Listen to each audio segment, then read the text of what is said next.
नमस्कार. एका विशेष कार्यक्रमात आपलं सगळ्यांचं मनपूर्वक स्वागत. तुम्ही सगळे जाणता आहात की सध्या महाराष्ट्र एका वेगळ्या सामाजिक अभिसरणाने ढवळून निघतोय. मराठा महामोर्चांनी अवघं महाराष्ट्राचं जे भावविश्व आहे किंवा महाराष्ट्राचं समाज मन अस्वस्थ झालेलं आहे आणि या सगळ्या अस्वस्थतेच्या पार्श्वभूमीवर मराठी कवींना काय वाटतं ते आपल्याला जाणून घ्यायचं आहे. आणि त्यासाठी आपल्याकडे 3 महत्त्वाचे कवी आहेत. सुप्रसिद्ध वात्रटिकाकार रामदास फुटाणे आहेत, सुप्रसिद्ध कवी प्रकाश घोडके आणि शरद गोरे. हे तिघजण माझ्यासोबत आहेत पुण्यामध्ये. हो, या पुण्यामध्ये खऱ्या अर्थाने मराठी राजसत्तेने संपूर्ण भारतीय राजकारणाला वेगळं वळण दिलेलं आपण पाहिलं. गेल्या 3 शतकांमध्ये पुणे हे महाराष्ट्राचं नव्हे, देशाचं सांस्कृतिक केंद्र नव्हे तर राजकीय सत्ता केंद्र बनलेलं होतं. आणि त्या पार्श्वभूमीवर आम्ही सध्याच्या या महाराष्ट्रातील सामाजिक स्थितीविषयी बोलणार आहोत. सगळ्यात पहिला प्रश्न रामदास फुटाणे यांना मला विचारायचं वाटतं की तुम्ही सामना चित्रपटाच्या निमित्ताने तुमचं वेगळं कर्तृत्व महाराष्ट्र जाणतोय, शब्दांवर तुमचं असलेलं प्रभुत्व महाराष्ट्र जाणतोय, परंतु त्याच्या जोडीला तुमचं जे चिंतन आहे समाजाविषयीचं ते आता महत्त्वपूर्ण ठरेल असं मला वाटतं. कारण ज्या पद्धतीने मराठीपणा जो आहे किंवा मराठी बाणा हा वेगळ्या पद्धतीने अभिव्यक्त व्हायला लागलेला आहे मराठा मोर्चांच्या निमित्ताने. तुमची आरक्षण कविता मला ठाऊक आहे. या सगळ्या पार्श्वभूमीवर ती जास्त महत्त्वाची वाटते. काय सांगाल या सामाजिक स्थितीविषयी? एक आहे, जरी हा मोर्चा आज दिसत असला तरी दुखणं फार जुनं आहे. कारण मी ज्या नगर जिल्ह्यात राहतो, जामखेड तालुक्यातून मी आलो आहे. माझे सगळे मित्र आहेत, म्हणजे मराठाही मित्र आहेत आणि बौद्धही मित्र आहेत. तर इतका मराठा समाज गरीब आहे तिकडे मराठवाड्याकडे वगैरे की त्यांचे आईबाप मजुरी करतात आणि बरेचशांची जी शेती आहे ती जिरायत. बरोबर, म्हणजे पाण्याचा प्रश्नच नाही. आणि 5 वर्षातून एकदा पाऊस पडतो, 4 वर्ष दुष्काळ असतो. बरोबर.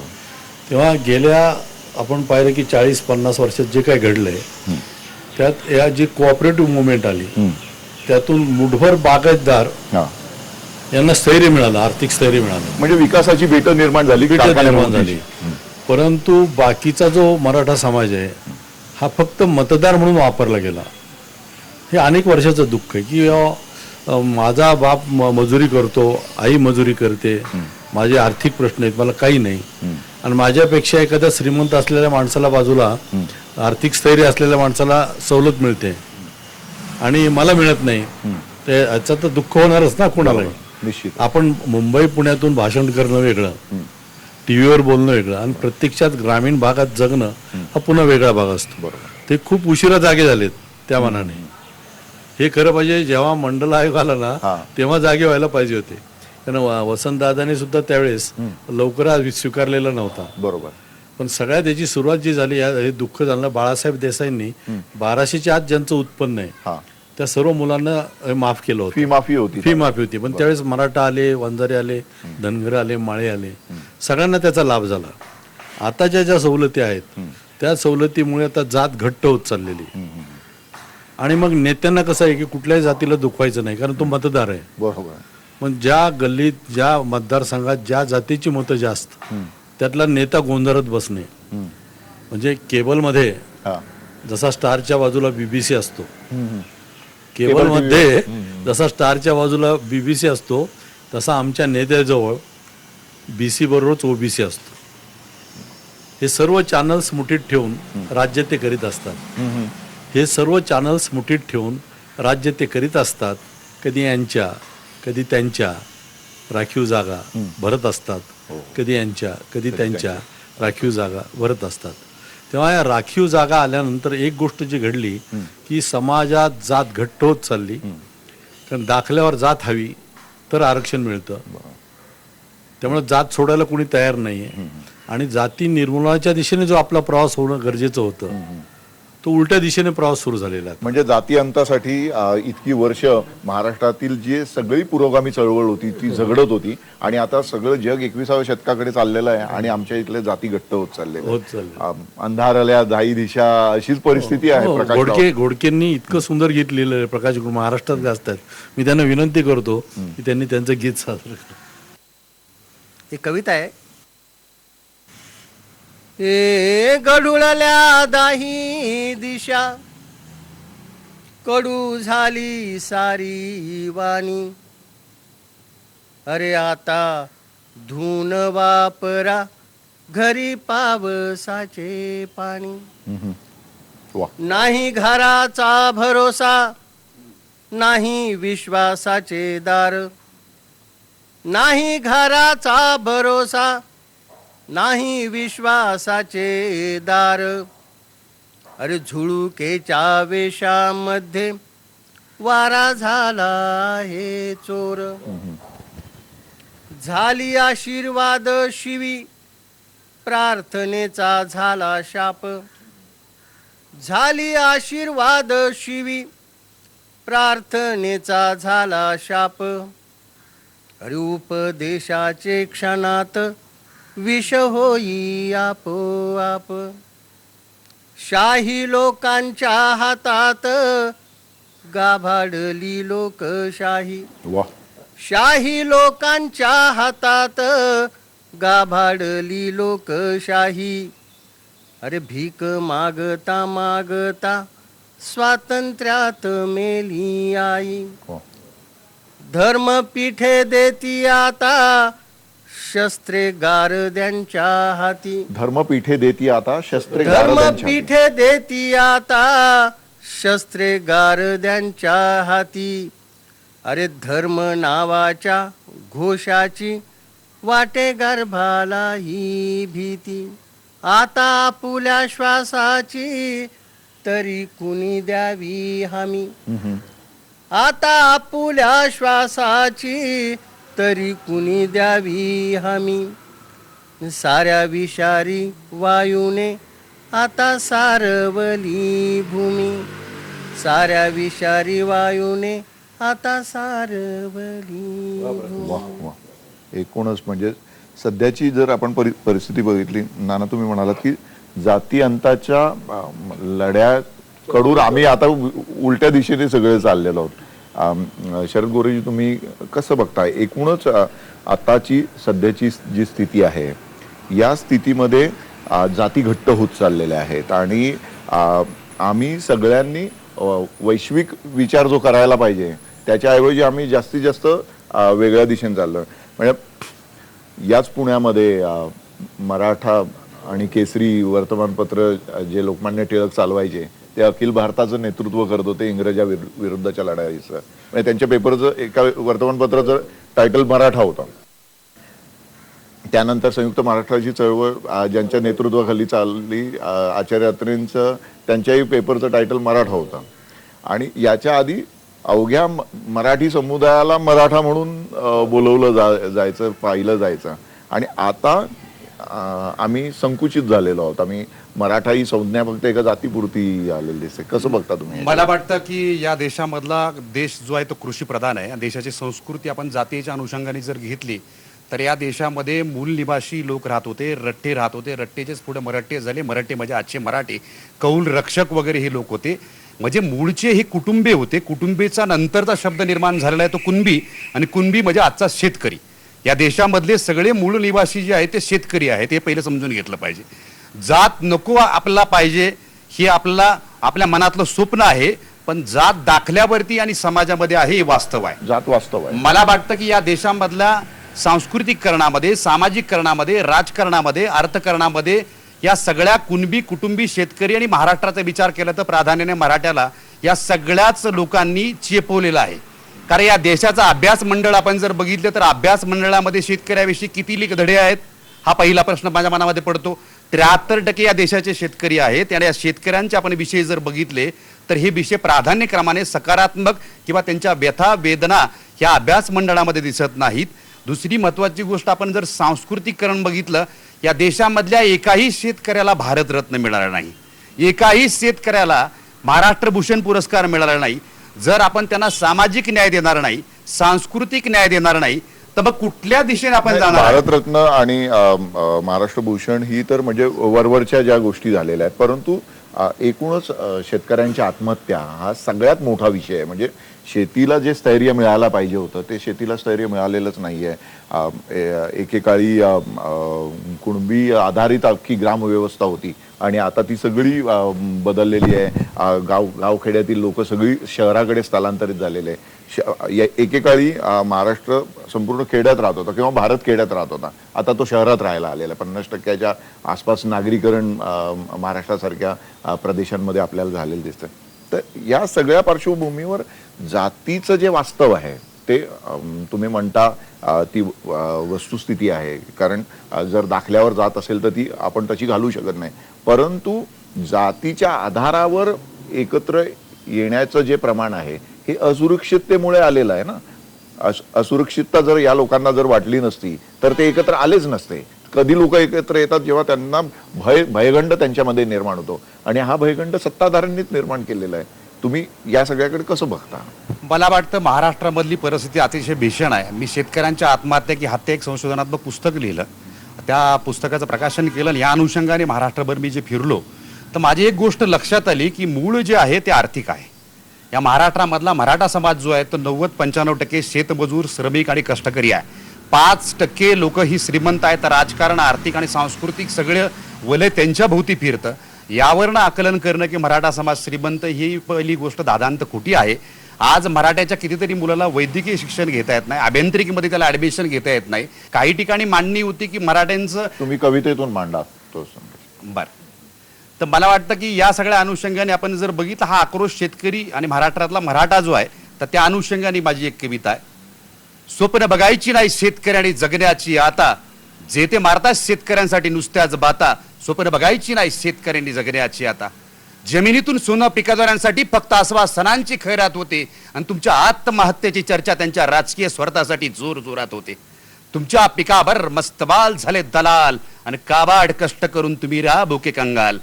झोपडीत राहून कशाला महालाची स्वप्ने पाहता, स्वप्न बघायची नाही शेतकऱ्याने जगण्याची आता.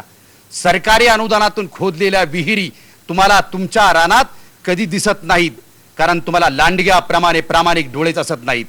भाजी मार्केटमध्ये बसलेले रक्तपिसाच तुमचं रक्त शोषून घेतात मनसोक्त, आणि तुमच्या भल्यासाठी बाजार समित्या आहे कागदावर फक्त. डोळे बंद करून दुष्काळ आणि कर्जाच्या का पोट भरला आता. स्वप्न बघायची नाही शेतकऱ्यांनी जगण्याची आता. तुमच्या कष्टावर मारून डल्ला हे भरतात फक्त आपलाच गल्ला. तुमच्या कष्टावर मारून डल्ला हे भरतात फक्त आपलाच गल्ला. तुमच्यावर मात्र कधी बँकेचा तर कधी सावकाराचा हल्ला. रकान्याच्या रकाने भरून बगळे करतात वर्तमानपत्रात कल्ला. तुमचा वाली फक्त बळीराजा आणि फक्त बळीराजाच होता. स्वप्न बघायची नाही शेतकऱ्यांनी जगण्याची आता. आता शेतकऱ्यांची मुलं, मराठ्यांची मुलं काय म्हणतात शेवटच्या 4 ओळीमध्ये आहे, शेतकऱ्यांना बंद केलं पाहिजे शेतीमाल बाजारात देणं. शेतकऱ्यांना बंद केलं पाहिजे शेतीमाल बाजारात देणं, फक्त आपणच पिकवणं आपणच खाणं. शेतकऱ्यांना बंद केलं पाहिजे शेतीमाल बाजारात देणं, फक्त आपणच पिकवणं आपणच खाणं. मग कळेल ह्यांना तुमचं जिणं, मग कळेल ह्यांना तुमचं जिणं, मग कळेल आत्महत्येचं गाणं. यासाठी वाचावी लागेल तुम्हाला तुकोबाची गाथा, यासाठी वाचावी लागेल तुम्हाला तुकोबाची गाथा. एवढंच सांगेल मी तुम्हाला जाता जाता, एवढंच सांगेल मी तुम्हाला जाता जाता. अष्टगंधाची पुडी आणि तुळशीची माळ पर्समध्ये टाकत मुक्त अर्थव्यवस्था म्हणाली की चंद्रभागेपासून नायगऱ्यापर्यंत विदेश यात्रा करू शकते. कानोपात्रा मी तुला क्लिओपात्रा करू शकते. कानोपात्राला क्लिओपात्रा करण्याचं स्वप्न विकणारी अर्थव्यवस्था दारात आलेली. आपलं भांडण त्या अर्थव्यवस्थेशी, आपलं एक दुसऱ्याच्या जातीशी नाहीये.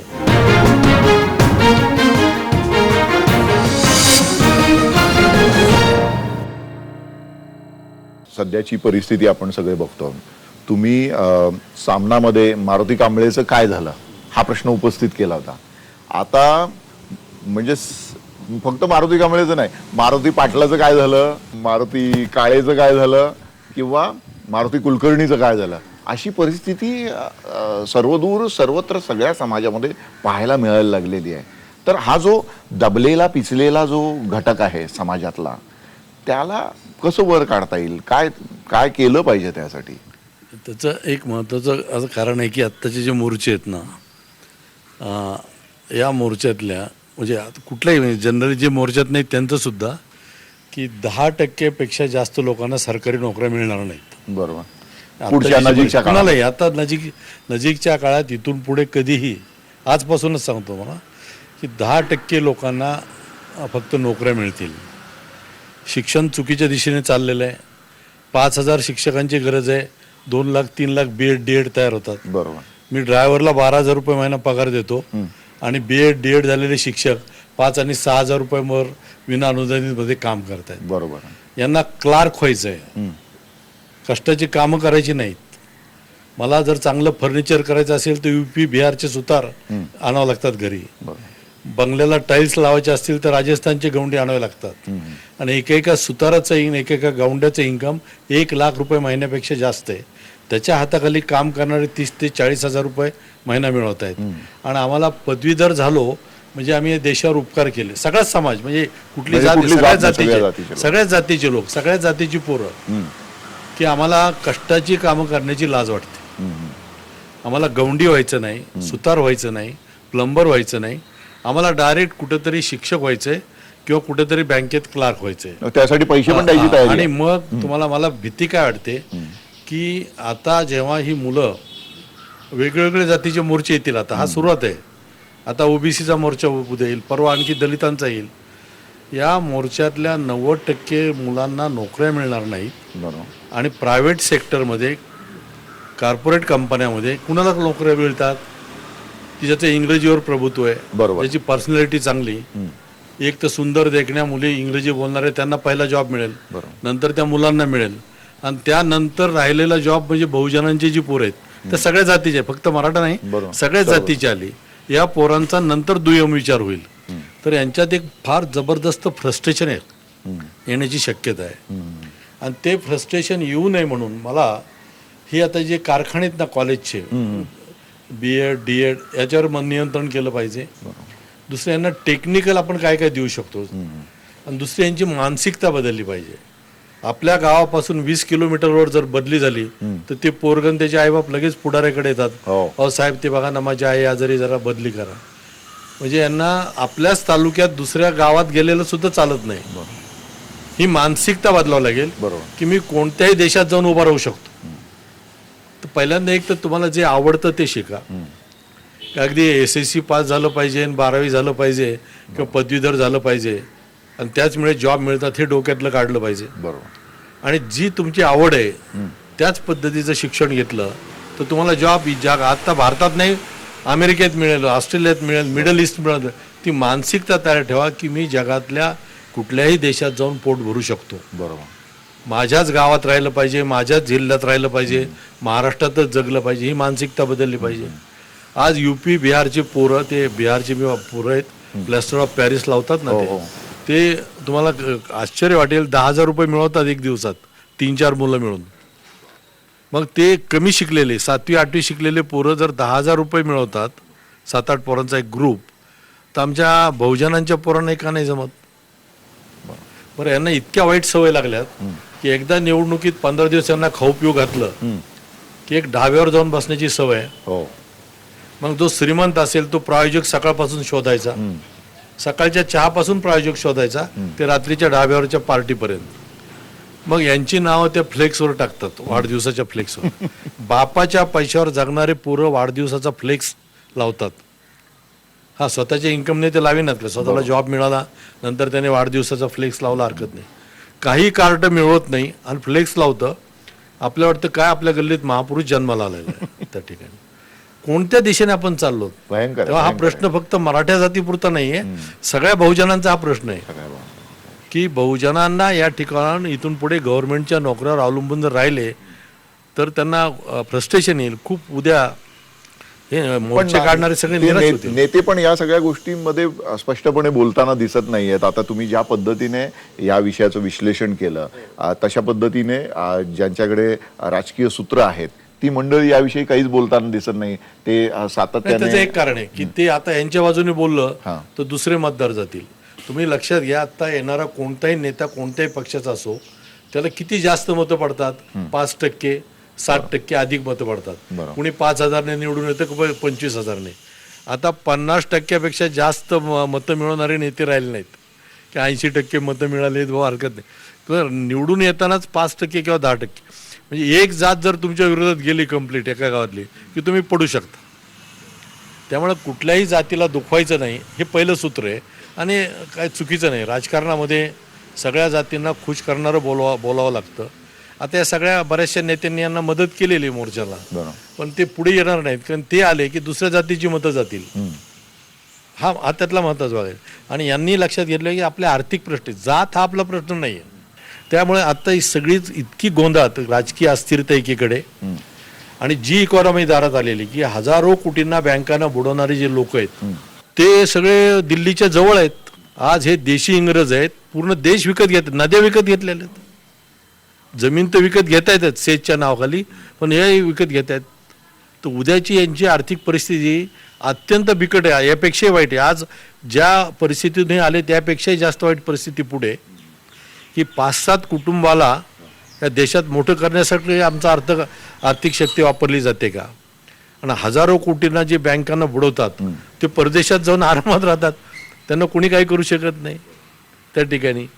मग जिथे मला असं वाटतं की बँका तरी कोणासाठी आहेत तिथे, जिथे सुंदरीच्या असे मध्य हाती, जिथे सुंदरीच्या असे मध्य हाती, जिथे बँक प्रभू हे विजय गीत गाती, जिथे बँक प्रभू हे विजय गीत गाती, जिथे बुडतानाही गातो तराने, असा हा किंगफिशर पुन्हा न होणे, असा हा किंगफिशर पुन्हा न होणे. अरे किंगफिशर साठी देश जगतोय का? स्वप्न विकणारे लोक त्या टीव्हीच्या कोक्यात गोळा झालेले आहेत की अष्टगंधाची पुडी आणि तुळशीची माळ, अष्टगंधाची पुडी आणि तुळशीची माळ पर्समध्ये टाकत मुक्त अर्थव्यवस्था म्हणाली. अष्टगंधाची पुडी आणि तुळशीची माळ पर्समध्ये टाकत मुक्त अर्थव्यवस्था म्हणाली की चंद्रभागेपासून नायगऱ्यापर्यंत विदेश यात्रा करू शकते, चंद्रभागेपासून नायगऱ्यापर्यंत विदेश यात्रा करू शकते. कानोपात्रा मी तुला क्लिओपात्रा करू शकते. कानोपात्राला क्लिओपात्रा करण्याचं स्वप्न विकणारी अर्थव्यवस्था दारात आलेली. आपलं भांडण त्या अर्थव्यवस्थेशी, आपल्या एक दुसऱ्याच्या जातीशी नाहीये. जातीभेदाच्या खडकावर सर्व धर्म समभावाचं वृक्षारोपण झालं आणि फळाची अपेक्षा करीत असताना त्या खडकानंच धर्मांतर केलं.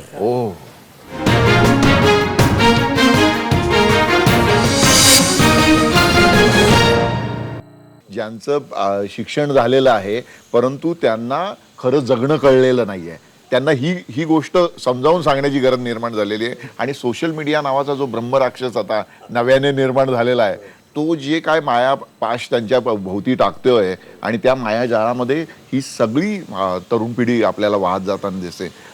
प्रकाशजी, तुम्ही आहात का सोशल मीडियावर? काय तुमचा अनुभव सोशल मीडियाचा सांगा. तर सोशल मीडियामुळे एक गोष्ट होते की ज्यांना प्रसिद्धीचे दरवाजे फार लांब असायचे पहिले पूर्वी, तर फेसबुकमुळं, व्हॉट्सअपमुळं ते काही का असे ना, आपलं मत कसे असो, चांगलं असो वाईट असो, तर ते त्यांना मांडण्याची एक चांगली संधी उपलब्ध झालेली आहे असं मला वाटतं. आणि व्हॉट्सअपवर बरंच काय लगेच क्लिक होतं, आपल्याला समजतं आणि आपल्याला माणूसही समजतो, विचारही समजतो. तर एका दृष्टीने ही चांगली गोष्ट आहे. आणि एका वेळेस तो अनेक कंपूमध्ये, अनेक ग्रुपमध्ये तो फिरत राहतो. मला वाटतं आता बरेच लोक व्हॉट्सअपमुळेही प्रसिद्धीला आलेले आहेत की जे अगदीच दूरदर्शनपर्यंत जात नाहीत, चॅनेलपर्यंत जात नाहीत, वृत्तपत्रापर्यंत जात नाहीत, तर ते व्हॉट्सअपमुळं बऱ्याच लोकांना माहीत होतात. मला वाटतं ही जी गोष्ट आहे ती एका दृष्टीने फार चांगली आहे.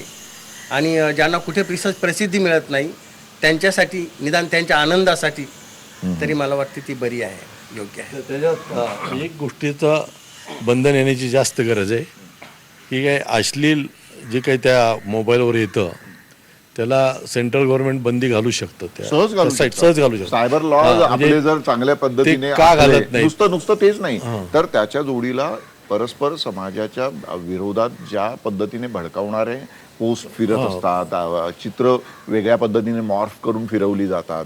तर हे सगळं याच्यावर नियंत्रण सरकार सहजपणे आणू शकतं. आणू शकत, ते आणणं गरजेचं आहे. आणि विशेषतः 12-14 वर्षाच्या मुलांच्या हातात तो मोबाईल आलेला आहे. बरोबर. आणि ते तुम्ही यूट्यूब त्याचे सगळे हे काही थांबू शकत नाही.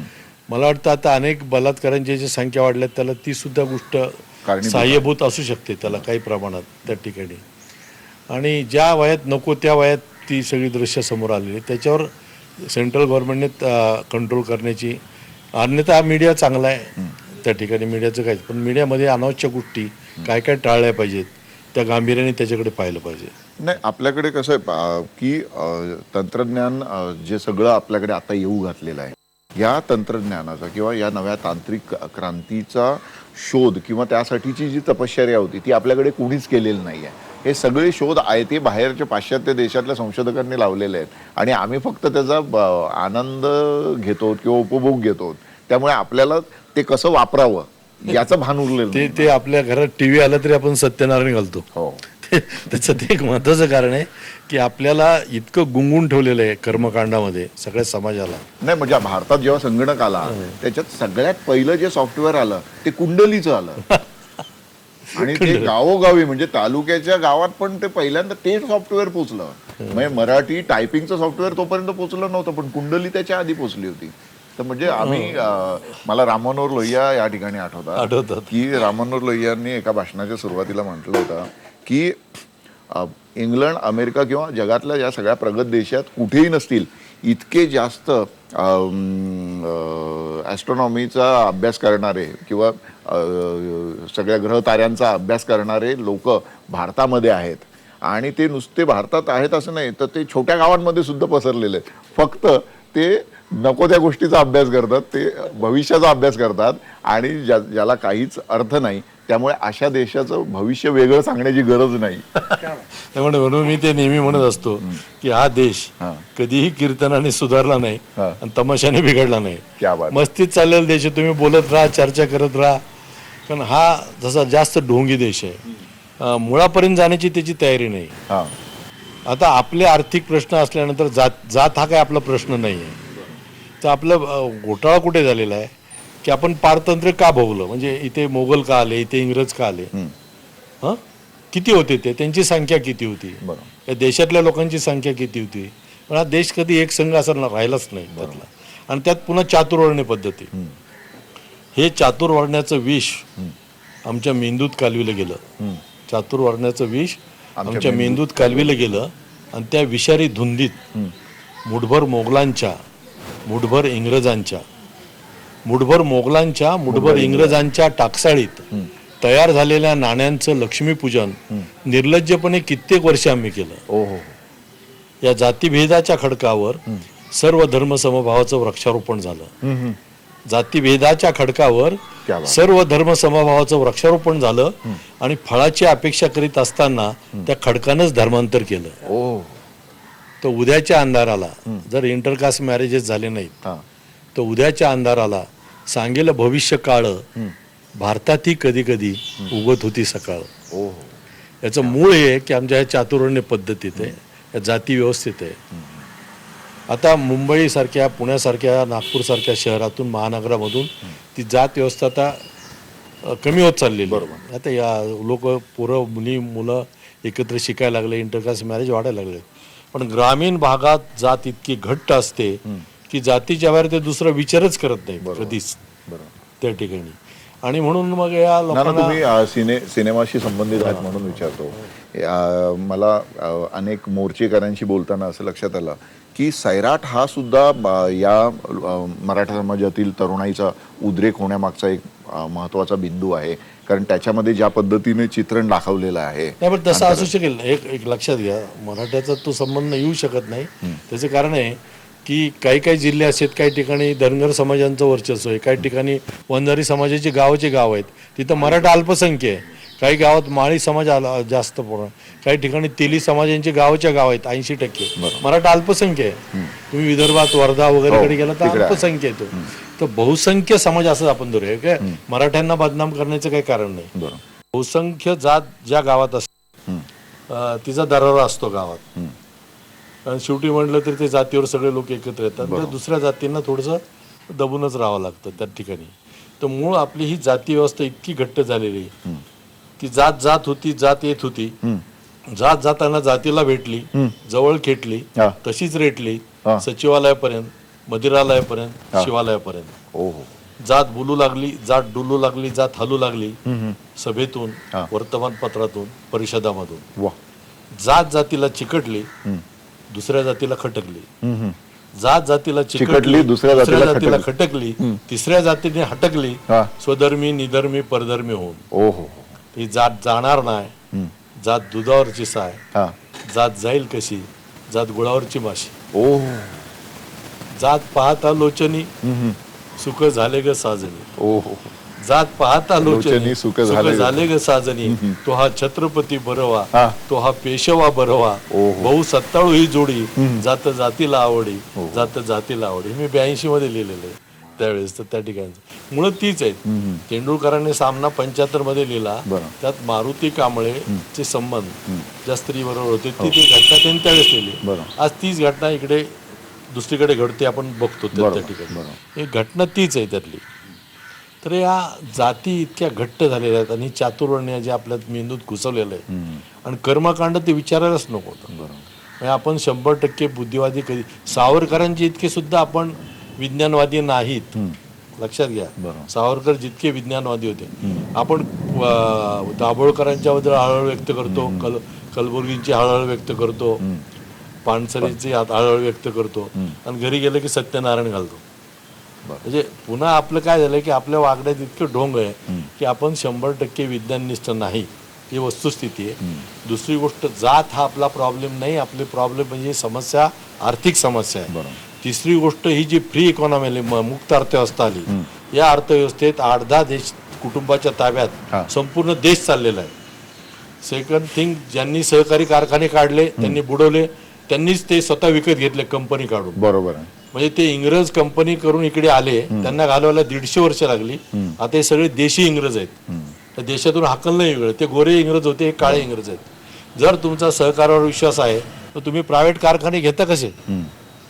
सगळ्या महत्वाच्या नेत्यांनी ते केलं. ज्या आर्थिक गोष्टीत तुम्हाला एक दिशा दिली की हा सगळा समाज याचं अर्थकारण याच गावात राहिलं पाहिजे, त्यातला एक वर्ग असा आर्थिक याच्यापासून दूर राहिला आणि मूळवर लोक आर्थिक सत्ता हातात घेऊन राहिले, तर त्याचा हा उद्रेक आहे सगळा.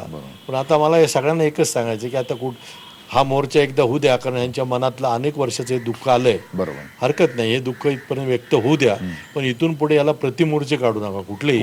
आता नाही, आता जे काढायचे असतील तर मोर्चे काढायचे की आपल्या आर्थिक प्रश्नावर काय मोर्चे आहेत, आणि या फ्री इकॉनॉमीमध्ये आपली पोरं उद्या कुठे असतील त्याचा विचार. फक्त आपण पदवीधर, मला 80-90% पदवीधर बेकार होणार दरवर्षी. या 90% बेकार पदवीधरांचं भवितव्य काय असेल? म्हणजे ते जर सरकारी नोकरीसाठीच शिकत असतील तर त्यांनी आत्ताच कॉलेज सोडून दिलं पाहिजे. काही 10वी पासच झालं पाहिजे असंही काही नाही. आत्ताच त्यांनी टेक्निकल काही शिकावून नोकरी करावी, विनाकारण या स्वप्नात राहू नये.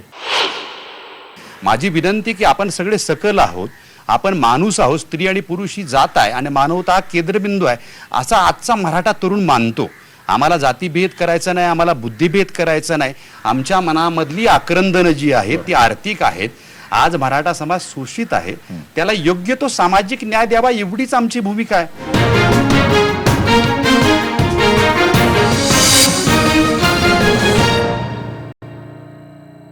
गोरीजी, तुम्ही तरुणांशी बोलत असता, त्यांच्याशी सतत संवाद साधत असता, तुम्हाला काय दिसतं तरुणाईच्या मनामध्ये काय नेमके काय भावना आहेत त्यांच्या?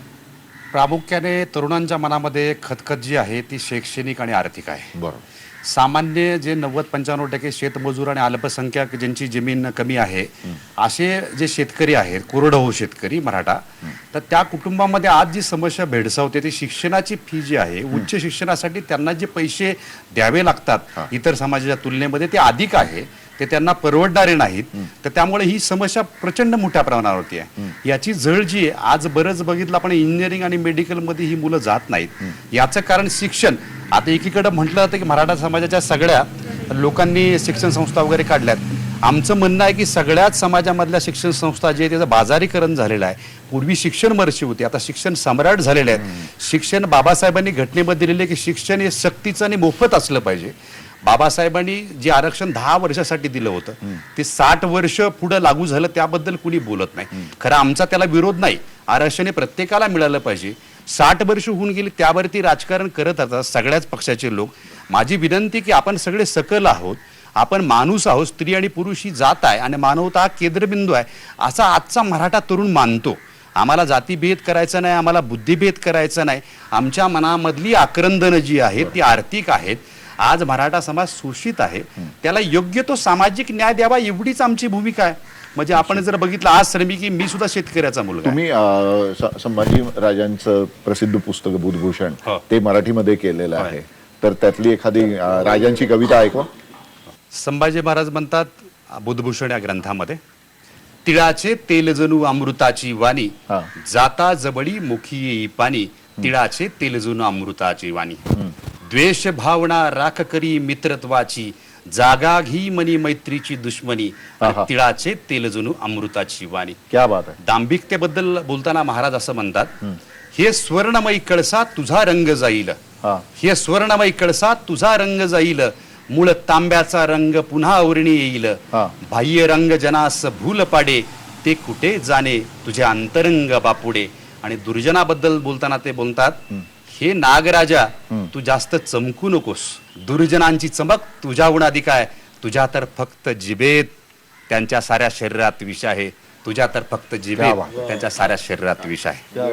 महाराष्ट्राच्या या अतिपराक्रमी महापराक्रमी राजाने कविता सुद्धा किती म्हणजे वेगळ्या पद्धतीने लिहिलेल्या होत्या हे या तुमच्या या अनुषंगाने मला फक्त भाषांतरामुळे एवढंच- मला कळलेलं आहे. आणि एकूणच हा मराठा मोर्चाचा जो मुद्दा आहे, या मुद्द्यामुळे जे महाराष्ट्राचं समाजमन ढवळून निघालेलं आहे, यातून आपण काहीतरी चांगलं बाहेर पडावं अशी आपण अपेक्षा करतो. आणि आपण तिघे इथे आलात आणि आपले विचार मांडलेत, याबद्दल मनपूर्वक धन्यवाद.